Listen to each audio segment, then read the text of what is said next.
तो इरफान सर, मुझे बहुत सारे बच्चे कॉल कर रहे हैं और बहुत सारे बच्चे मैसेज कर रहे हैं कि सर जो केमिकल काइनेटिक्स का जो कल क्वेश्चन आया था रीनीट में, उस क्वेश्चन का ऑप्शन जो पूरे इंडिया में सारे टीचर ने दिया है वो 0.75 दिया है, लेकिन सर हमने तो उसका 1.5 दिया है। सर उस क्वेश्चन में क्या मसला है, आप बच्चों को प्लीज समझाइए थोड़ा सा, उस क्वेश्चन में क्या मसले मसाइल है। सर बेसिकली उसमें क्या है कि मुझे भी बहुत सारे स्टूडेंट्स ने मैसेज किया है, अगर हम उस क्वेश्चन को सॉल्व करेंगे थ्रू मैथमेटिक्स तब उसका आंसर 0.75 है, लेकिन अगर उसको थ्रू केमिस्ट्री सॉल्व करेंगे तब उसका 1.5 है और उसका एग्जैक्ट ऑप्शन 1.5 है। अब खाली सर सीखने के लिए, बच्चों को समझाने के लिए वी नीड अ बोर्ड, ताकि हम बच्चों को पूरी अच्छी तरीके से। तो चलिए हम बोर्ड पे समझाते हैं बच्चों। ठीक है सर, चलिए।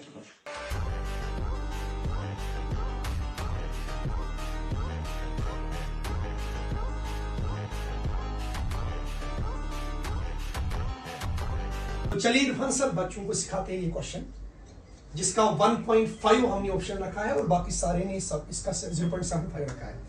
सर अगर हम देख लेंगे इसमें ये जीरो ऑर्डर रिएक्शन देखे हैं और इस जीरो ऑर्डर रिएक्शन में इसने सिंपली लिखा है के, और कहीं पर मेंशन नहीं करके है कि ये रेट कांस्टेंट है, ये सिंपली देखे है कि ये के का वैल्यू है। तो अगर जीरो ऑर्डर रिएक्शन ये हमारे पास है, चूंकि ए की स्टोइकियोमेट्री है 2 और बी की स्टोइकियोमेट्री सर 1 है। जितने भी क्वेश्चंस आज तक पूछते हैं उनमें हमेशा ए का भी स्टोइकियोमेट्री क्वेश्चन 1 होता था और बी का भी स्टोइकियोमेट्री क्वेश्चन 1 होता था। तो अगर इस रिएक्शन के लिए हमें रेट लॉ लिखना होगा सर, तो हम इसका रेट लॉ लिखेंगे, rate of reaction is equal to K into concentration of A की पावर क्या आ जाएगा 0, because it is a zero order reaction. और अगर पूछा जाएगा व्हाट इज दिस के, तो आप सर बोलोगे it is rate constant simply. मगर अगर मुझे लिखना होगा in terms of rate of disappearance of A, तो हम लिखेंगे rate of disappearance of A that is equal to minus d A by D t. तो मतलब सर ये आप ए के टर्म्स में रेट लिख रहे हैं आप इसका? हाँ, मैं ए के टर्म्स में इसमें रेट, बिल्कुल। और उस टाइम पे मुझे मेंशन करना है कि रेट कांस्टेंट इज के, एग्जैक्टली इट इज सिंपली के ए, एग्जैक्टली। यानी इसका मतलब हुआ जो कि के ए हमारे पास है, जब आप रेट ऑफ डिसअपियरेंस ऑफ ए लिखोगे उस टाइम पे जो आप कांस्टेंट लिखोगे उस कांस्टेंट को इंडिकेट करना है कि ये किसके कांस्टेंट है, यानी आप ए के विथ रेस्पेक्ट आप लिखते हैं, बिल्कुल सर, एग्जैक्टली। उसके बाद rate of appearance of B, उसको सर आप लिखोगे बेटा D B by D T, उस टाइम पे मेंशन करना है that is equal to K B in terms of B, exactly. के अलग बात, के ए अलग बात और के बी अलग बात, ये इन तीन के बीच में रिलेशन हो सकती है, क्योंकि यहां पर स्टोइकियोमेट्री क्वेश्चन 2 है और यहां पर 1 है। हैड इट बीन यहां पर भी 1 यहां पर भी 1, तब के ए और के बी बेटा सेम होते हैं, एग्जैक्टली।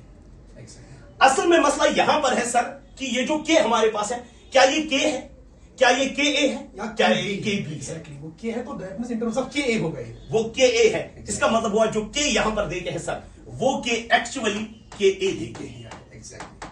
मसला यहीं पर है। Great sir.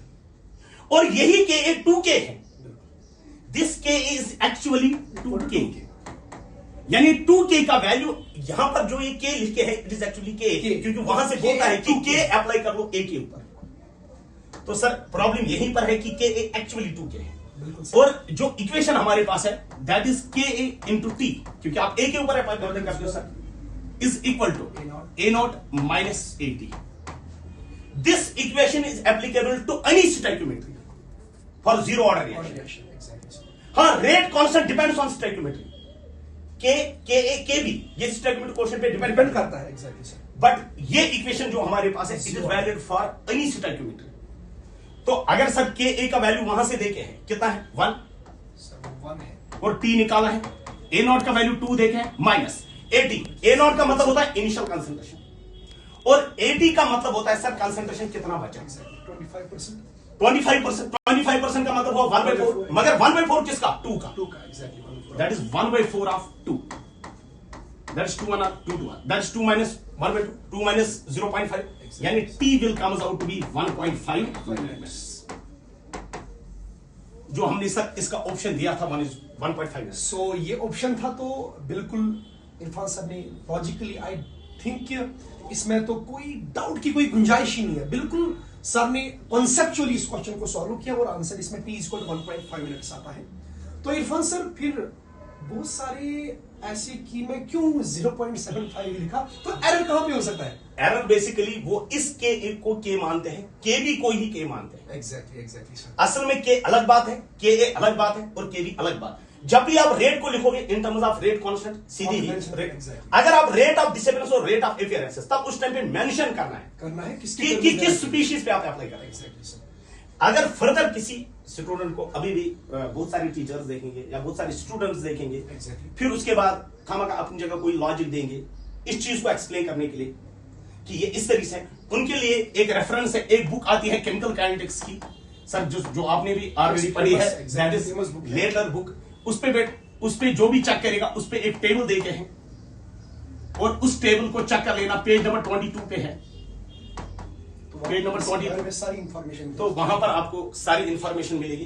तो इसका अब एनटीए वाले क्या इसका आंसर रखेंगे? तो हकीकत में इसका यही है, वो डिपेंड करेगा वो क्या रख सकते हैं। तो बट हकीकत इसका आंसर ये है कि में क्या हो सकता है, तो वो डिपेंड करेगा, मे बी यही भी हो सकता है और ये भी हो सकता है, बट एक्चुअल जो इसका आंसर है वही that is 1.5। That's it, thank you. क्योंकि उस टाइम पे अगर किसी को रिप्रेजेंटेशन डालनी होगी स्टूडेंट को, तो लेवल की बुक ये है, से डाल सकता है। Exactly sir. चलिए।